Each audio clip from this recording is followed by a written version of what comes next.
হয়, আজি আমি PRC এপ্লাই কৰিম। PRC কেনেকৈ এপ্লাই কৰিব লাগে আৰু কি ডকুমেণ্ট লাগিব আমি আজি ভিডিঅ'ত সকলো বস্তু চাম। সো কেনেকৈ এপ্লাই কৰিব লাগিব আহক। আপোনালোকে এপ্লাই কৰাৰ কাৰণে আপোনালোকে এমট্ৰন আসামত আহিব লাগিব। এমট্ৰন আসামত অহাৰ পিছত আপোনালোকে নিজৰ ইউজাৰ আইডি আৰু পাছৱৰ্ড দি লগইন কৰি ল'ব। যিহঁতৰ ইউজাৰ আইডি আৰু পাছৱৰ্ড নাই সিহঁতে নতুনকৈ বনাই ল'ব আৰু কেনেকৈ বনাই মোৰ ভিডিঅ' ডেছক্ৰিপশ্যনত আছে, আপোনালোকে চাই ল'ব। আপোনালোকে লগইন কৰাৰ পিছত আপোনালোকে ফৰ্মছত আহিব। ফৰ্মছত অহাৰ পিছত আপোনালোকে সাৰ্চত গৈ কিনে আপোনালোকে পাৰ্মানেণ্ট ৰেচিডেণ্ট চাৰ্টিফিকেট বুলি আছে সেইটো সাৰ্চ কৰিব। সাৰ্চ কৰাৰ পিছত আপোনালোকে গ'ত ক্লিক কৰিব। গ'ত ক্লিক কৰাৰ পিছত আপোনালোকে অনলাইনত ক্লিক কৰিব। অনলাইনত ক্লিক কৰাৰ পিছত আপোনালোকে সাবমিট অনলাইন ক্লিক কৰিব। সাবমিট অনলাইন ক্লিক কৰাৰ পিছত আপোনালোকে লেংগুৱেজটো সিলেক্ট কৰিব। লেংগুৱেজটো আপোনাৰ কি হয় কি এইটো আপোনালোকে সিলেক্ট কৰিব। ইংলিছ বুলি সিলেক্ট কৰিব। সিলেক্ট কৰাৰ পিছত আপোনালোকে ইংলিছত টাইপিং কৰিব। টাইপিং কৰাৰ পিছত আপোনালোকে নিজৰ নাম দিব। নাম দিয়াৰ পিছত আপোনালোকে ডেট অফ বাৰ্থটো দিব।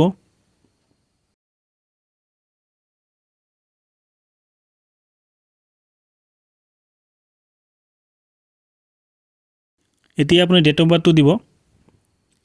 ডেট অফ বাৰ্থটো দিয়াৰ পিছত আপোনালোকে মোবাইল নাম্বাৰটো দিব।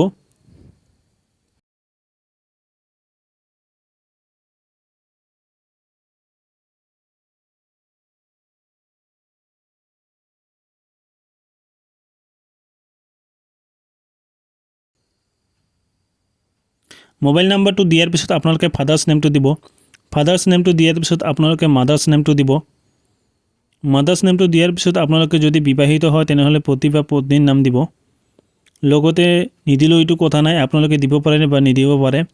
যেহেতু এইটো এডুকেশ্যন পাৰপাছৰ কাৰণে হয়, এইটো আপোনালোকে ৰিজেক্ট কৰি দিব পাৰে। সো গতিকে আপোনালোকে এইটো স্কিপ কৰি দিব। আধাৰ নাম্বাৰটো দিব। আধাৰ নাম্বাৰটো দিয়াৰ পিছত আপোনালোকে পেন নাম্বাৰটো দিব। গোটেই ডকুমেণ্টছ আপোনালোকে প্ৰপাৰ ভালকৈ দিব। এইটোৰ কাৰণে আপোনালোকে এটা পুলিচ ভেৰিফিকেশ্যন হ'ব। আপোনালোকে পুলিচ ষ্টেচনৰ পৰা আপোনালোকক কল কৰিব। আপোনালোকে সেই ডেট মতে আপোনালোকে তাতে যাব লাগিব। ডকুমেণ্টছ লৈ কিনে আপোনালোকে ডকুমেণ্টছখিনি ভেৰিফিকেশ্যন কৰিব লাগিব। সো এতিয়া আপোনালোকে ফাদাৰ্ছ নেমটো দিয়াৰ পিছত মাদাৰ্ছ নেমটো দিয়াৰ পিছত আপোনালোকে আধাৰ নাম্বাৰটো দিয়াৰ পিছত আপোনালোকে পেন নাম্বাৰটো দিব। পেন নাম্বাৰটো দিয়াৰ পিছত আপোনালোকে এড্ৰেছত আহিব। এড্ৰেছটো দিয়াৰ পিছত আপোনালোকে যদি বিচাৰে যে ইমেইল আইডিটো দি দিওঁ, আপোনালোকে ইমেইল আইডিটো দিব পাৰে।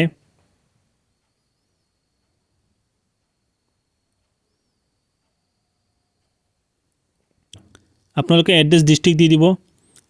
ডিষ্ট্ৰিক্টটো দিয়াৰ লগে লগে আপোনালোকে সাব ডিভিজন আহিব। সাব ডিভিজনটো আপোনালোকে দি দিব। যেহেতু মই এতিয়া ইমেইল আইডিটো দি আছোঁ, আপোনালোকে যদি ইমেইল আইডি দিব বিচাৰে আপোনালোকে ইমেইল আইডি দিব পাৰে।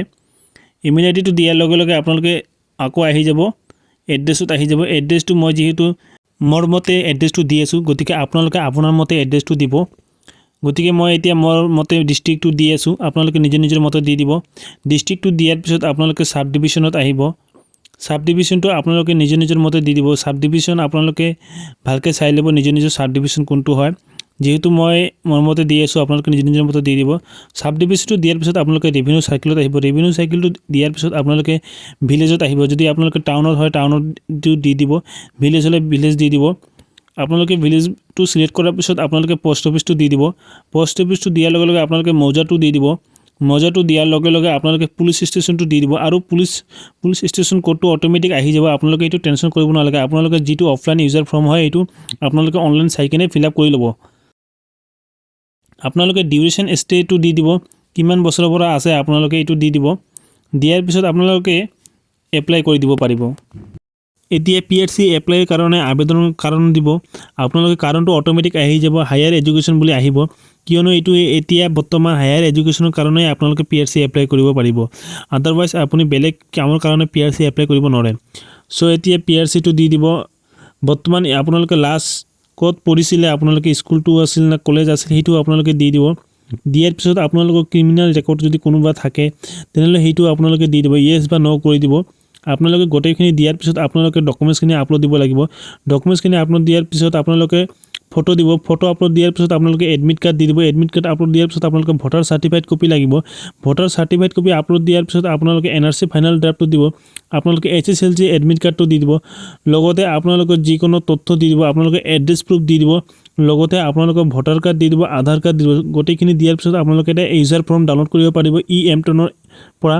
সেইটো ডাউনলোড কৰাৰ পিছত আপোনালোকে ফৰ্মটো ফিল আপ কৰি যেনেকৈ অনলাইনত এপ্লাই কৰিছে তেনেকৈ আপোনালোকে গোটেইখিনি ফিল আপ কৰি পিছত আপোনালোকে আপলোড দি দিব। আপলোড দিয়াৰ পিছত আপোনালোকে পে'মেণ্ট কৰিব লাগিব। পে'মেণ্ট কৰাৰ পিছত আপোনালোকে এটা একনলেজমেণ্ট ওলাব, সেইটো একনলেজমেণ্ট হিচাপে আপোনালোকে PRCটো ওলাই ল'ব পাৰিব। আপোনালোকে এপ্লাই কৰাৰ পিছত আপোনালোকে 3 দিন 4 দিনমান পিছত আপোনালোকে থানাৰ পৰা এটা কল আহিব, আপোনালোকক ভেৰিফিকেশ্যনৰ কাৰণে মাতিব। চ' আপোনালোকে তাতে গৈ কিনে আপোনালোকে ভেৰিফিকেশ্যন কৰি ল'ব আৰু তাৰপিছত 10 দিনৰ মূৰতে আপোনালোকৰ PRCটো ওলাই যাব। PRCৰ কাৰণে আপোনালোকে কি ডকুমেণ্ট লাগিব এপ্লাই কৰিবৰ কাৰণে এইটো মই ডিছক্ৰিপশ্যনত দি দিম, আপোনালোকে অলপ চাই ল'ব কি ডকুমেণ্টছ লাগিব। চ' আপোনালোকক যদি ভাল লাগে তেনেহ'লে আপোনালোকে শ্বেয়াৰ কৰি দিব এণ্ড লাইক কৰি দিব। গতিকে কেনেকৈ এপ্লাই কৰিব লাগে আপোনালোকে চাই ল'ব অলপ ভালকৈ, আৰু যিহঁতে বুজি পোৱা নাই সিহঁতে কমেণ্ট বক্সত আপোনালোকে কমেণ্ট কৰিব, মই আপোনালোকক ৰিপ্লাই কৰিম। চ' আপোনালোকক যদি ভাল লাগিছে তেনেহ'লে শ্বেয়াৰ কৰি দিব, আৰু যদি কোনোবাই এপ্লাই কৰিব পৰা নাই তেনেহ'লে মোক পাৰ্চনেলি মেইলত মেছেজ কৰা, মই আপোনালোকৰ মেইলত ৰিপ্লাই দি দিম আৰু কেনেকৈ এপ্লাই কৰিব লাগে মই ভিডিঅ' টিউটৰিয়েল আৰু ভালকৈ আপোনালোকৰ কাৰণে দি দিম।